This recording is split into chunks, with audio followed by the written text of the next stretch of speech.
faz, Sandra, quando você tinha os filhos pequenos, como é que se fazia com o salário que vocês ganhavam? Vamos aqui dividir, Roberto, como que era?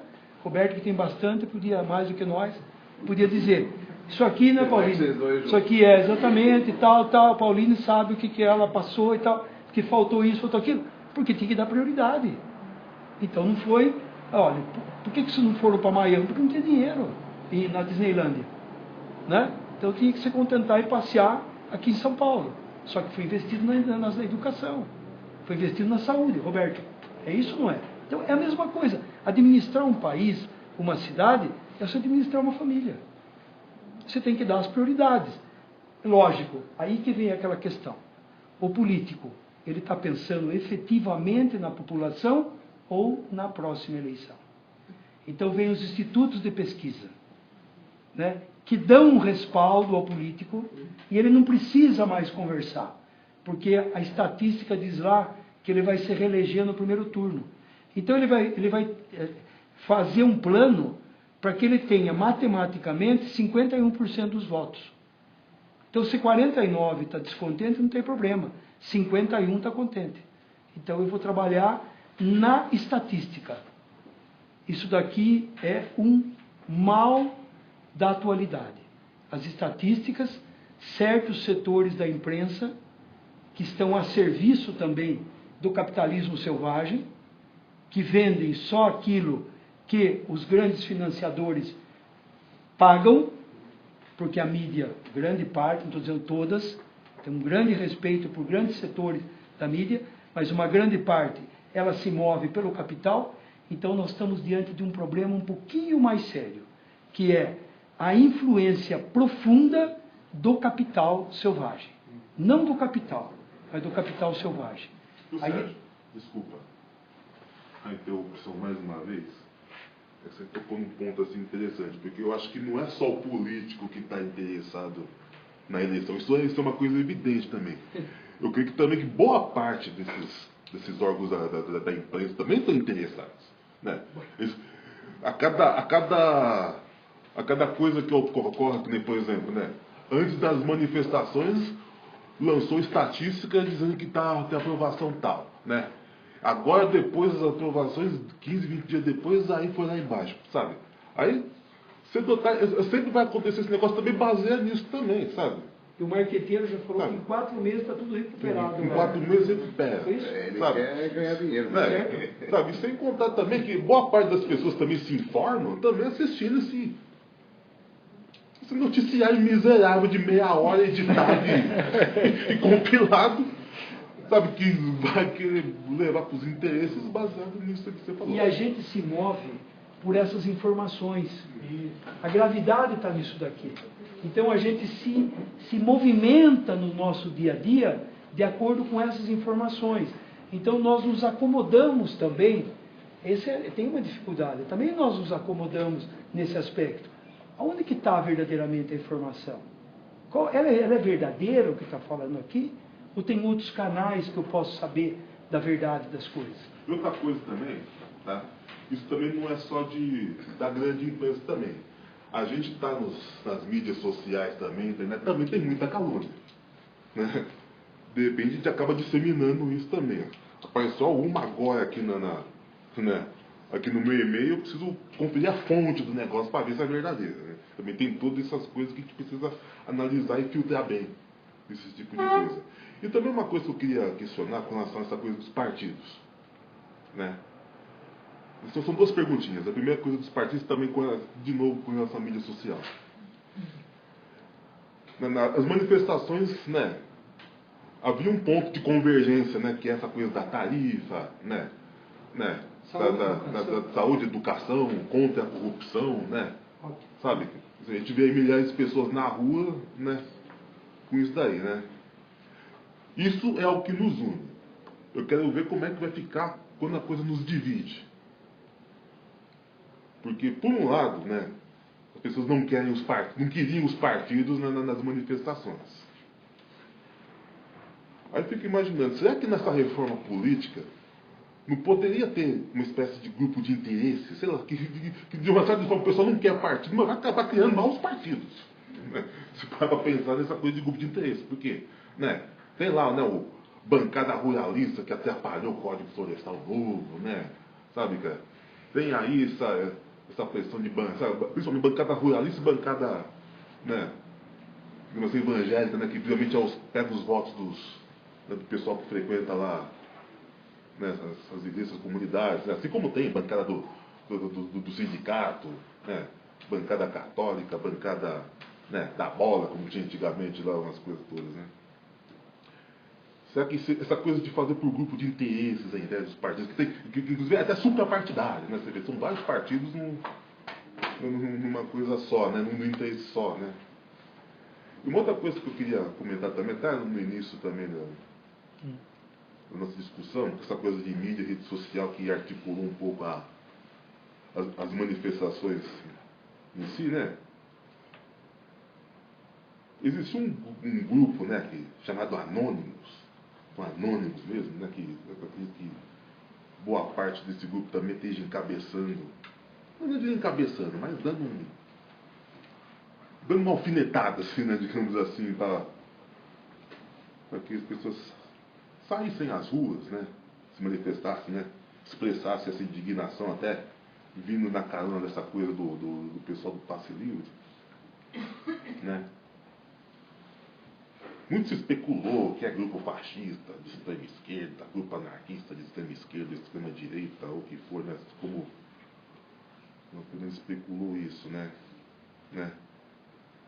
Dizem que também esses grupos também atuam também, sabe? Diz que na Turquia também está acontecendo isso, no Egito, desses países que estão tendo convulsões sociais, né?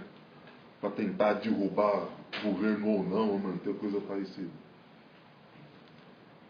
E é meio complicado, porque é um pessoal mascarado, é um pessoal que se vale do anonimato, né? Sabe, faz um fake lá na internet tudo e, sabe, e começa a instigar o povo. Isso é um precedente que eu acho bastante perigoso, né? Esse tipo de situação.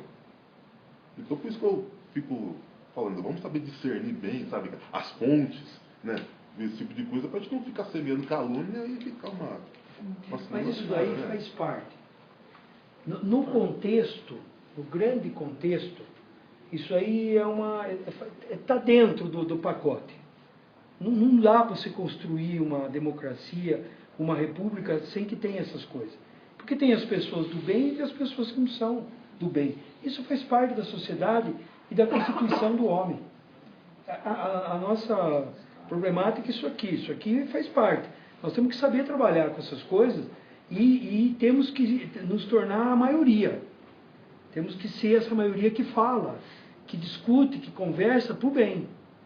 Porque também aqueles que trabalham, porque também pode não ter aqueles grandes grupos capitalistas que trabalham por uma ideia, pode ter outros grupos que não são capitalistas, que trabalham com uma ideia do mal também.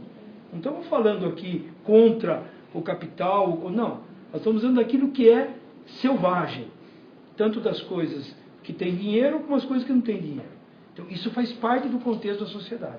Por isso que o parlamento, ele é sempre um corte transversal na sociedade. Nós vamos ter sempre no parlamento os representantes de todos os níveis da sociedade. A eleição faz isso.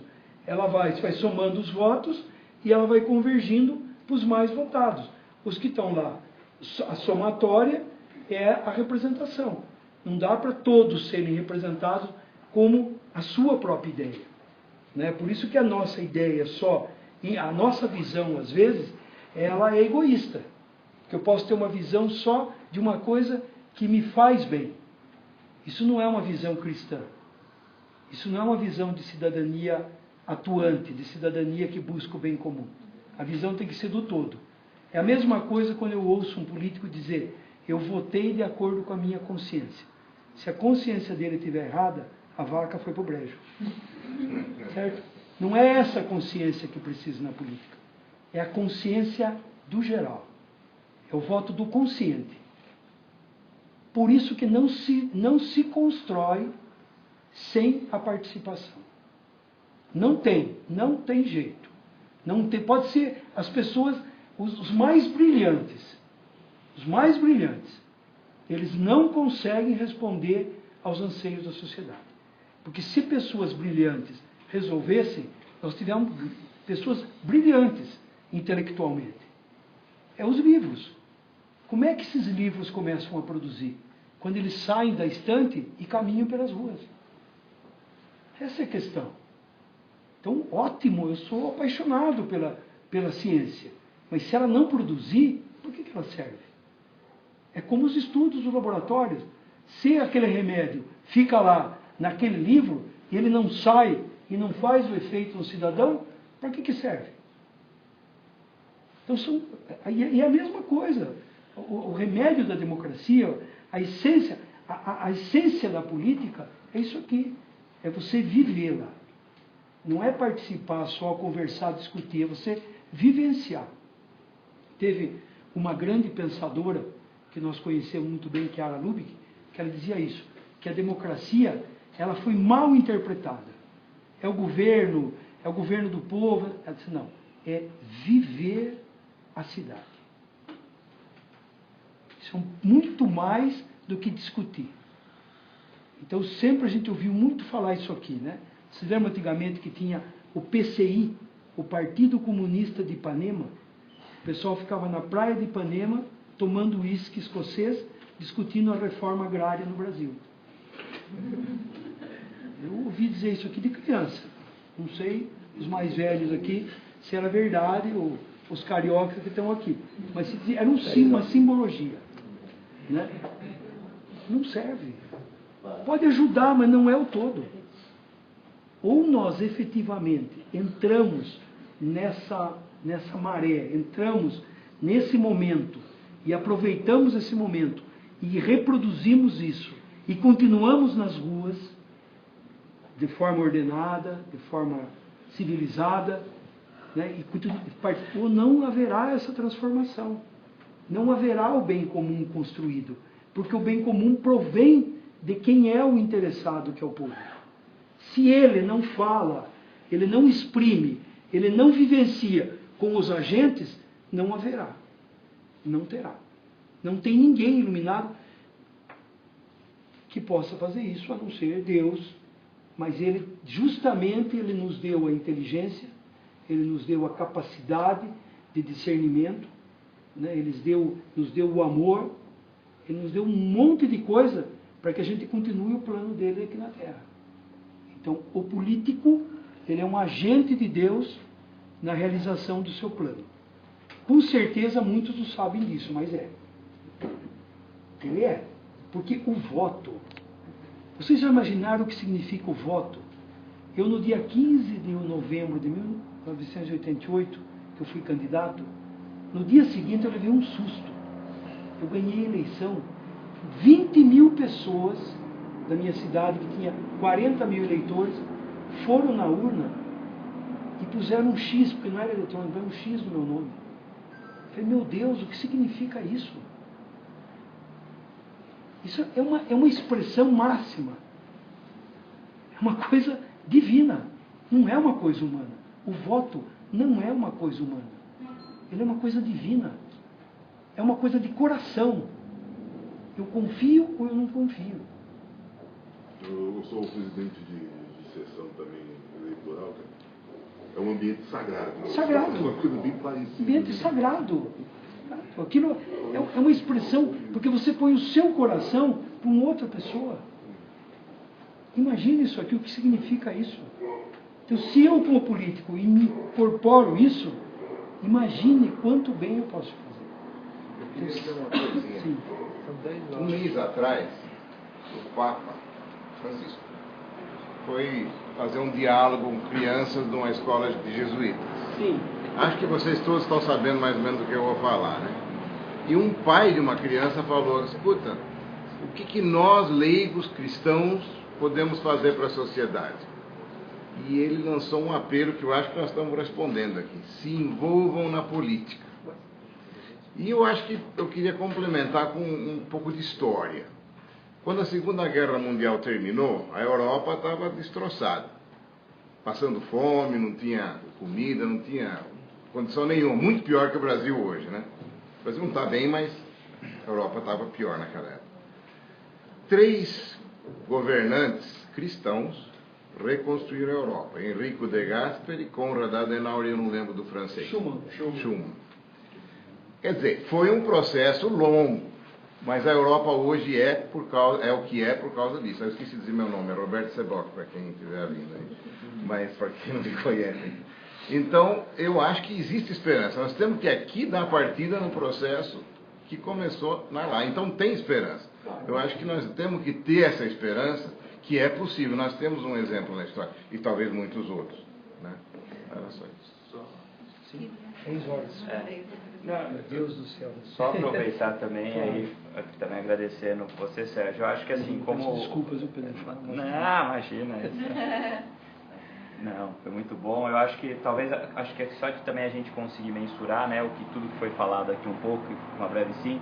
Talvez eu acho que como meio de atuação concreta, né, a gente podia partir realmente para essa formação, né, também com esse subsídio aí também que vem do movimento político, esse material também.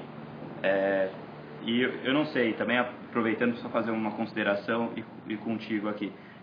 A gente sabe que a 37 já foi, né, no caso do Ministério Público. Mas existem outras PECs, né? Tem a 33, que é no caso do próprio Supremo, né? Que é uma que você volta, o Supremo decide uma coisa, volta para o próprio parlamentar para ele derrubar o que o Supremo decidiu e aí volta para o parlamento. Então é uma coisa também meio sem sentido. Mas eu acho que principalmente apresentar, eu não sei qual que está o quadro de tramitação dessa PEC, no caso do orçamento impositivo, que eu até faria uma sugestão que talvez agrade, não sei se é um pouco mais flexível, de o orçamento vinculativo, talvez porque talvez a questão de imposição pode gerar entre alguns alguma questão, mas qual que estaria essa tramitação para que realmente fosse talvez algum meio da gente apresentar também nesse grupo de discussão e ver no que é isso, a gente encampar também e fazer a divulgação dessa PEC que foi assim, que ela foi concebida pelos nossos, né? Então você percebe que há um trabalho lá nesse sentido. Então, e também com relação à reforma política, existem meios, né, ferramentas também que você pode intervir, né? Por exemplo, qualquer pessoa, um grupo pode apresentar para o parlamentar, para o deputado, uma nota técnica, que é você apresentando as suas sugestões daquilo que está tramitando, né? Aquilo que está acontecendo lá. Eu acho que dentro desses grupos e desse ambiente que a gente cria, a gente pode começar a pautar isso para também ter essa aproximação maior que você também nos apresenta e nos propõe aqui, né? E então, utilizar os canais que nós temos. Esses 2 parlamentares estão disponíveis. Então vamos chamá-los aqui e vamos conversar essas coisas com eles. Eu acho que é fundamental. E eles querem vir. Com relação à PEC, ela foi pensada outra. Então ela descaracterizou. Porque a PEC do orçamento ele seria não só impositivo, ele seria inclusivo, o bem comum, e seria participativo. Então, primeiro participativo, inclusivo e, por fim, impositivo. A ideia sua é muito boa, nós está caminhando lá dentro, mas a pensada uma a outra, porque no fim ela se restringe somente às emendas parlamentares. O que os deputados dão não se discute mais, tem que dar por isso aqui. Tem que realizar essas coisas. Então aqui é uma discussão um pouquinho mais profunda, que a gente devia retomar isso aqui com os parlamentares, para saber um pouquinho. Por exemplo, o Walter Feldman, ele apresentou uma proposta de acabar com as emendas dos deputados. Não tem mais emenda. Não é competência do deputado levar a obra para as cidades. Eu acho que está certo. E nós cobramos deputados às vezes, né? Viu aquela lombada, aquele semáforo do vereador e tal. Não é competência do legislativo fazer isso. Então, ele tem que se compor com o prefeito, falar amém nos votos para o prefeito para conseguir o semáforo para a esquina da nossa casa. Porque nós cobramos no lugar errado. Ao invés de cobrar do executivo, cobramos do vereador. E vai custando cada vez mais caro isso para o executivo. Né? Mas é claro, exatamente. Aí a troca vai aumentando. Né? Então a corrupção, ela é um saco de caranguejo. Puxou um, sai tudo grudado. Tem jeito. Desculpe, mas para resumir assim, né, para a gente... Eu acho que é isso, de um lado, essa mobilização entre nós, não sei como a gente pode depois conversar, tem outras pessoas de outras regiões que estão aqui acompanhando, nós podemos, quem sabe que pode surgir esse nosso encontro, primeiro entre nós, E, de um outro lado, buscar essa aproximação com esses políticos que nos representam efetivamente, são os políticos que estão movendo política pela unidade. Isso. Eu acho que não só aqueles que são de São Paulo, mas também os das outras regiões, cada um buscar aqueles que, né, que podem buscar essa aproximação. Porque eu acho que o primeiro passo talvez seja isso. Não haver só essa aproximação entre vocês que efetivamente estão lá no Congresso, mas também entre nós. Né? Esse é o nosso sonho, Jaque. Como a gente quer isso aqui? Não sou eu só, né? Eu sou apenas uma mãozinha. Então, o que vocês precisarem, eu estou à disposição. Né? Vamos marcar, não vamos deixar passar isso aqui. Vamos chamar o pessoal aqui, vamos aprofundar essas coisas aqui. Eu acho que só para sei que faço o gráfico meio apertado, mas acho que é muito bacana colocar uma coisa. Você falou um pouco dos blocos, né? O Fernando Testa falou um pouco dos blocos que ocorreu. E acho que o bloco que a gente está agora está acontecendo uma coisa muito incrível, porque em nenhum momento foi sentado com a população para ver pelo que lutar. Foi colocado uma coisa, a população foi atrás. Mas antes de ontem, os anônimos, né, que o Luciano citou, se reuniram ali no vão do MASP para fazer uma assembleia para discutir qual vai ser o próximo protesto. Hoje, em Santo André, eu participei de uma manifestação que não foi um debate de direitos humanos.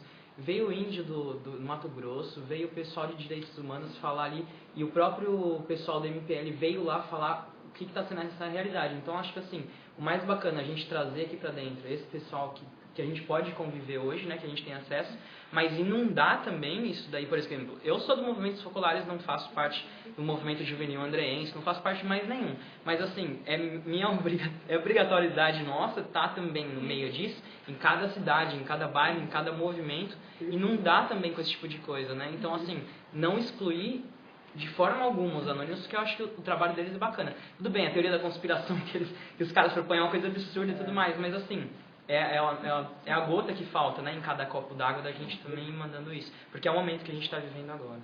Isso é bem bacana. Isso vou então encerrar falando com o pessoal da internet, né?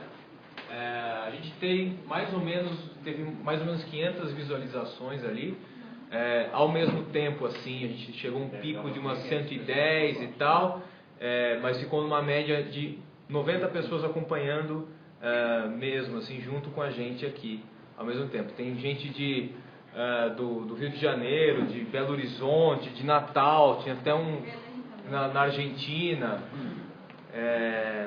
E aí o pessoal discutiu bastante, né, falou bastante, que o pessoal está gostando bastante, gostou bastante da fala de todo mundo, e eles estavam pedindo, assim, uma das requisições deles eles gostaram muito dessa ideia, quer dizer, que já existe dessa escola de política, que isso acontecesse à distância e que isso tivesse um projeto prático também relacionado a ela, quer dizer, não só de formação, mas algo que se pudesse propor praticamente. E esse espaço que se pudesse trazer políticos, como foi citado, né, trazer pessoas do meio da política atual para discutir, né, para criar esse tipo de evento que está rolando aí. Ok. Eu agradeço o Sérgio.